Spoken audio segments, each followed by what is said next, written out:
Hello everyone, welcome back to the channel. RRB CBT 2 की जो revision series है उसमें सॉइल मैकेनिक्स बहुत ही बेहतरीन लेवल पे चल रहा है। तो अगर आपने पुराने लेक्चर नहीं देखे तो जरूर जाके देख लीजिएगा। और आज परमेबिलिटी को हम बिल्कुल अच्छे से एंड टू एंड पूरा रिवाइज करने वाले हैं। तो परमेबिलिटी क्या है? सॉइल पार्टिकल्स की ये एक तरीके की प्रॉपर्टी है जो कि परमिएबल, जैसे हमारी स्किन है, हमारी बॉडी के अंदर जो स्किन प्रेजेंट होती है वो परमिएबल है, सेमी परमिएबल है। जैसे कि कोई भी चीज उस लेयर पे लगाएंगे तो वो उसको परमिट करती है अपने अंदर थ्रू पोर्स के थ्रू पास होने का। जैसे हमारे को स्वेट आ रहा है, टेम्परेचर को रेगुलेट करने के लिए बॉडी से टेम्परेचर बाहर आता है, जैसे स्वेट बाहर आता है तो वो क्या है? परमिएबिलिटी है। मतलब हमारे हमारी जो सॉइल होती है उसमें जो वॉइड्स प्रेजेंट होते हैं, अगर वो वॉइड्स परमिट करते हैं किसी भी चीज को अपने थ्रू पास होने की, इसी प्रोसेस को, इसी प्रॉपर्टी को हम परमिएबिलिटी कहते हैं। तो इसके बारे में आज समझने वाले हैं। वेल, अगर हम बात करते हैं तो पहले कुछ पॉइंट जो कि एग्जाम में पूछे जा सकते हैं उन सबको हम डिस्कस करने वाले हैं। पहला पॉइंट है, हमें जैसे पता है फ्लॉक्यूलेंट स्ट्रक्चर होता है। अगर हम बात करें फ्लॉक्यूलेंट स्ट्रक्चर होता है, फ्लॉक्यूलेंट स्ट्रक्चर जो होता है उसकी परमेबिलिटी कैसी होती है? फ्लॉक्यूलेंट स्ट्रक्चर जो होता है उसकी स्ट्रेंथ ज्यादा हाई होती है डिस्पर्स के कंपेरिजन में। अगर हम बात करें, यहाँ पर हम लिख देते हैं डिस्पर्स्ड, तो डिस्पर्स के कंपैरिजन में फ्लॉक्यूलेंट स्ट्रक्चर है। अगर हम इसकी स्ट्रेंथ की बात करते हैं तो स्ट्रेंथ किसकी हाई होगी? फ्लॉक्यूलेंट की हाई होती है, डिस्पर्स्ड की लो देखने को मिलती है। वहीं पे अगर हम बात करते हैं परमेबिलिटी, अगर परमेबिलिटी की बात करते हैं तो परमेबिलिटी जो कि पास करने की क्षमता है अपने अंदर, तो वो लो होती है और इसकी क्या होगी? इन कंपेयर टू फ्लॉक्यूलेंट ये हाई होती है। सेम कंप्रेसिबिलिटी की बात करते हैं तो कंप्रेसिबिलिटी इसकी लो होती है। कंप्रेसिबिलिटी जो हमारी फ्लॉक्यूलेंट स्ट्रक्चर है उसकी वो लो होती है और यहाँ पर हमें इसकी क्या देखने को मिलती है? हाई देखने को मिलती है। तो एक तो यही पॉइंट हो गया, बहुत इंपॉर्टेंट, पूछा जाता है। पहले अगर हम परमेबिलिटी की बात करें तो सबसे पहले डार्सी लॉ है। डार्सी लॉ क्या कहता है? डार्सी लॉ हमारी जो सॉइल होती है वो सैचुरेटेड होनी चाहिए, ठीक है। फ्लो कैसा होना चाहिए? डार्सी लॉ के अजम्पशंस क्या कहते हैं? डार्सी लॉ जी कहते हैं कि सॉइल क्या हो? फुली सैचुरेटेड हो, मतलब वॉइड्स किससे फुल हो? वाटर से फुल हो, फुली सैचुरेटेड होनी चाहिए। फिर उसके बाद हमारा जो फ्लो है वो जो लेमिनार फ्लो होना चाहिए। लेमिनार मतलब क्या है? कि सारे पार्टिकल सेम डायरेक्शन में फ्लो करने चाहिए, तो लेमिनार फ्लो होना चाहिए। तो फुली सैचुरेटेड होनी चाहिए, लेमिनार फ्लो होना चाहिए। तो यहाँ पर क्या देखने को मिलेगा कि जो हमारी वेलोसिटी है it is directly proportional to hydraulic gradient. Hydraulic gradient क्या होता है? Head loss upon per unit length. जैसे कि अगर यहाँ पर कोई हेड है और ये किसी से पास कर रहा है, और हम बात करते हैं ये जो सैंपल है और इससे अगर पास कर रहा है और इसका हेड जो है हमें यहाँ तक ऐसे देखने को मिलेगा, क्या है? हेड लॉस है।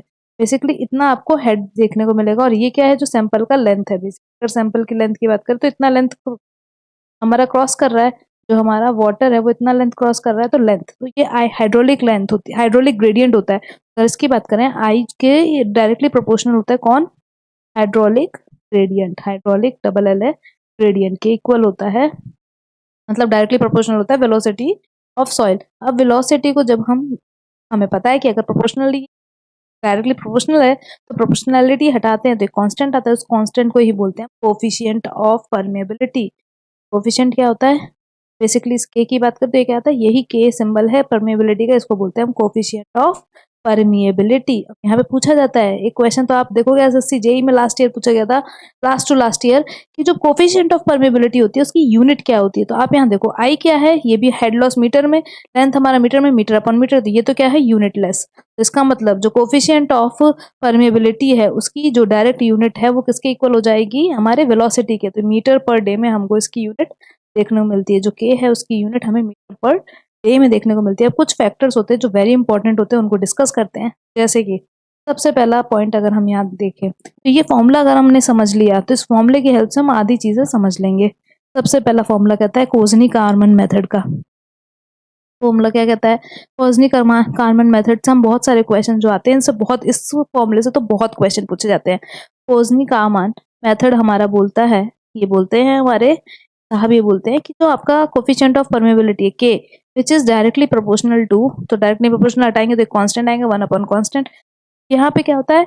Gamma W upon mu. Mu क्या है अभी सब देखते हैं। फिर ये आता है मल्टीप्लाई में ई क्यूब अपॉन 1 प्लस ई, यहाँ आएगा 1 प्लस 1 अपॉन एस स्क्वायर, या फिर और किस तरीके से लिखते हो?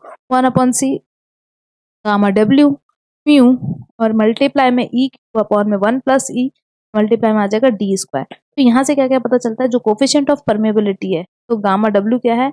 यूनिट वेट के इक्वल होती है, डायरेक्टली प्रोपोर्शनल होती है, यूनिट वेट ऑफ वाटर के। वेल यहाँ पे अगर हम बात करें म्यू क्या है, म्यू की अगर देखोगे तो म्यू होता है डायनेमिक विस्कोसिटी। कौन सी विस्कोसिटी? काइनेमेटिक नहीं, डायनेमिक विस्कोसिटी। तो इनवर्सली प्रोपोर्शनल होती है डायनेमिक विस्कोसिटी की। इसका मतलब डायरेक्टली प्रोपोर्शनल किसकी होगी? टेम्परेचर की। क्यों? अभी देखते हैं, जैसे के हमारी इनवर्सली प्रोपोर्शनल है डायनेमिक विस्कोसिटी की, और हमें पता है जो विस्कोसिटी और जो टेम्परेचर वो इनवर्सली प्रोपोर्शनल होता है। तो के क्या हो जाएगा? डायरेक्टली प्रोपोर्शनल हो जाएगा टेम्परेचर के। ये भी याद रखना है, आप लोगों को क्वेश्चन में पूछ सकते हैं। फिर आप यहाँ देख सकते हो 1/E को हम क्या करते हैं? राउंड ऑफ कर देते हैं, और ये हमारा के डायरेक्टली प्रोपोर्शनल हो जाता है E² के। और यहाँ से देखोगे वॉइड्स का जो साइज है, जो हमारे साइज ऑफ पार्टिकल है, सॉरी जो ये क्या है? साइज ऑफ पार्टिकल है, साइज ऑफ पार्टिकल के स्क्वायर के डायरेक्टली प्रोपोर्शनल है। और ये जो हमारा एस होता है उसको बोलते हैं स्पेसिफिक एरिया। ये एस हमारा शो करता है स्पेसिफिक सरफेस एरिया। एस किसको शो कर रहा है?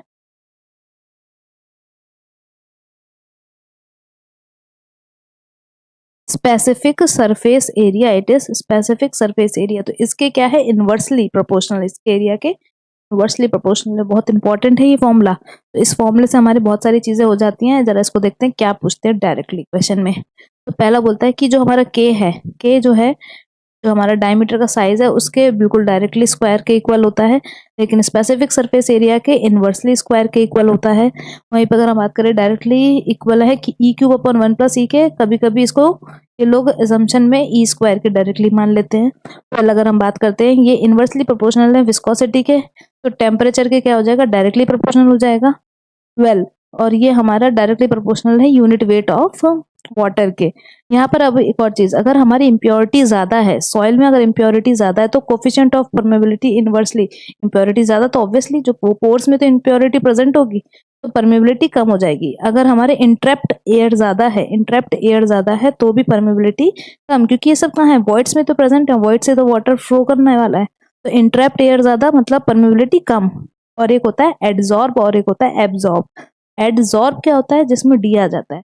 एडजॉर्ब की अगर हम बात करें, वो जो हमारे सॉइल के पार्टिकल्स के ऊपर वाटर प्रेजेंट होता है, अंदर नहीं गया है, पार्टिकल्स के सरफेस पे जो वाटर प्रेजेंट होता है उसको बोलते हैं एड्सॉर्प्शन। तो एड्सॉर्ब वाटर अगर प्रेजेंट है तो हमारी जो परमेबिलिटी है वो भी डिक्रीज कर जाएगी, मतलब इनवर्सली प्रोपोर्शनल है। कुछ और फॉर्मूले भी होते हैं जैसे कि डायरेक्टली पूछ लिए जाते हैं वो फॉर्मूले। अगर इनकी बात करें तो एक होता है हमारा एलन हेजन फॉर्मूला। ये भी हमारा परमेबिलिटी को पता करने की बात करें तो एलन हेजन्स फॉर्मूला, बेसिकली अगर इसकी बात करते हैं तो ये होता है एलन हेजन्स फॉर्मूला या एलन हेजन्स मेथड। इसको हम किस तरीके से सॉल्व करते हैं? ये होता है के इक्वल्स टू सी 10 का होल स्क्वायर। तो सी यहाँ पर क्या है? सी जो है वो बेसिकली 100 से 150 के बीच वेराई करती है, और D10 जो हम लेते हैं यहाँ पर वो हमेशा सेंटीमीटर, पर आपको सेंटीमीटर पुट करना है। यहाँ से आप आराम से कोफिशिएंट ऑफ परमेबिलिटी निकाल सकते हैं। और मेथड होता है, एक और वे से निकाल सकते हैं, वो होता है कंसोलिडेशन मेथड।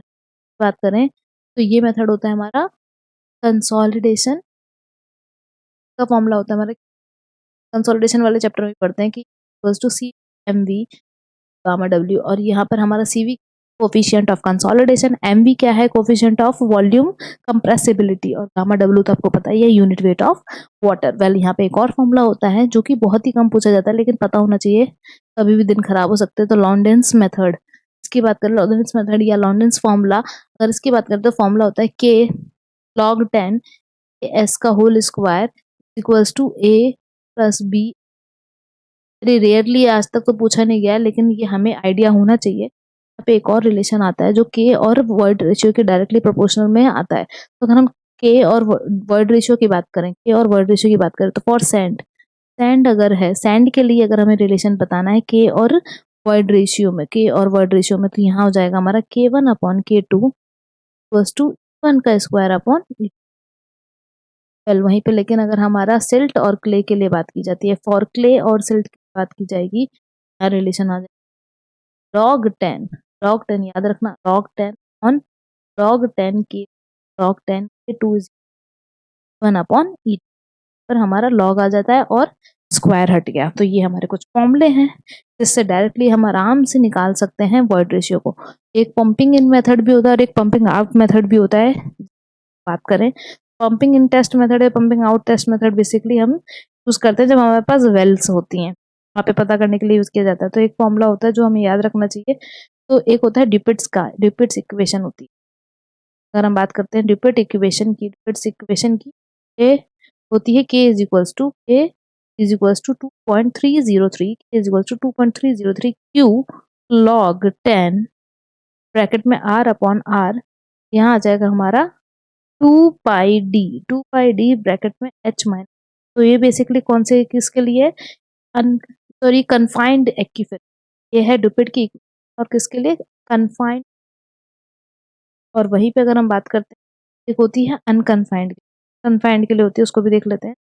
अनकन्फाइंड के लिए क्या होती है, अनकन्फाइंड के लिए होती है ड्यूपेट्स की, ये है ड्यूपेट्स की इक्वेशन, ड्यूपेट्स इक्वेशन है अनकन्फाइंड, अनकन्फाइंड एक्यूफर, क्या हो जाएगा फॉर्मूला, k इक्वल्स टू 0.30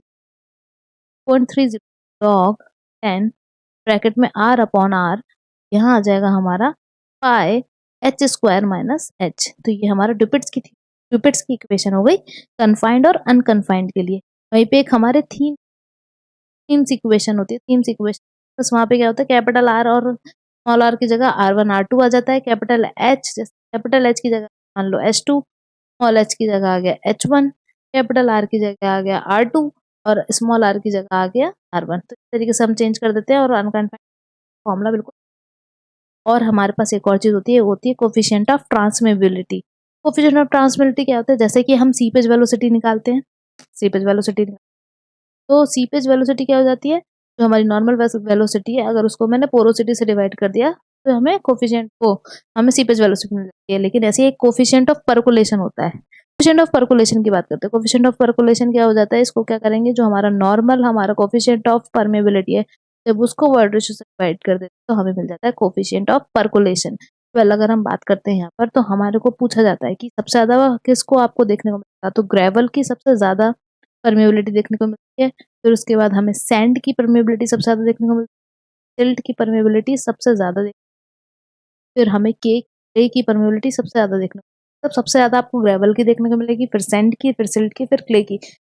कहा भी जाता है कि जो क्ले होता है ना, वो बहुत ज्यादा पोरस होता है, वाटर बहुत ज्यादा होल्ड कर लेता है, लेकिन जो उसकी परमेबिलिटी है वो 10 to the power-6 सेंटीमीटर पर सेकेंड के अप्रोक्सीमेट है, उससे कम ही देखने को मिलता है। और जो हमारी सिल्ट है, बेसिकली अगर इसकी बात करें, 10 to the power-3 से लेके 10 to the power-6 सेंटीमीटर पर सेकेंड के बीच है। वेल वहीं पे अगर हम ग्रेवल की बात करते हैं, तो इसकी की वैल्यू 1 से ज्यादा देखने को मिलती है, और ये 1 से लेके 10 to the power-3 सेंटीमीटर पर सेकेंड के सेंड की आप वैल्यू के थ्रू भी देख सकते हो कि किस वैल्यू ज्यादा है। डिसेंडिंग ऑर्डर में हमने इसको परमेबिलिटी का ऑर्डर हमने सेट कर दिया है, क्वेश्चन में ये भी पूछा जाता है। और अगर हमारा एक फॉर्मूला होता है जिसमें हम बात करें, अगर हॉरिजॉन्टल और वर्टिकल में भी पूछा जाता है, ये फॉर्मूला भी बहुत इंपॉर्टेंट है। हमारी कैसी सॉइल्स है, स्ट्रेटिफाइड सॉइल है, मतलब स्ट्रेटिफाइड सॉइल क्या होता है मैं बताती हूँ अभी। मतलब लेयर बाय सॉइल प्रेजेंट है, अगर लेयर में प्रेजेंट है तो ये हो जाएगा K1Z1, K2Z2, ये हो गया K3Z3।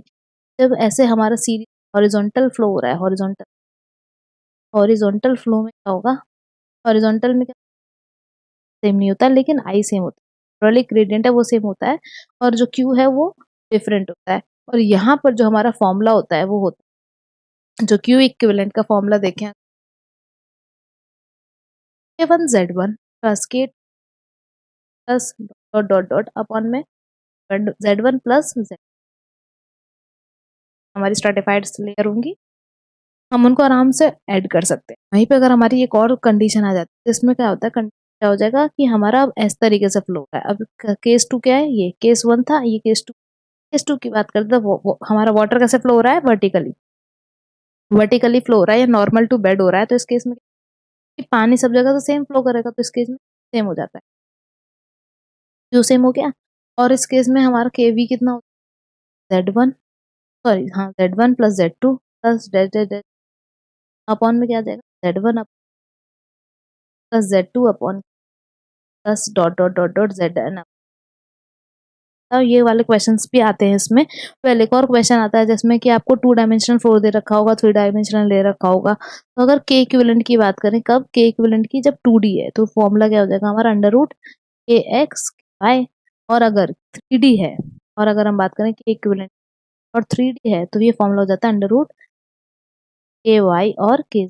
को मल्टीप्लाई कर दो, जो आंसर था उसका रूट ले लो। सारी चीज़ परमिबिलिटी के बारे में हमने पूछी या डिस्कस किए हैं, सब क्वेश्चन में पूछी जाती है। आई होप परमिबिलिटी एक छोटा सा टॉपिक है, लेकिन क्विक रिवीजन के लिए बहुत ही बेहतरीन तरीके से हमने रिवाइज कर लिया है।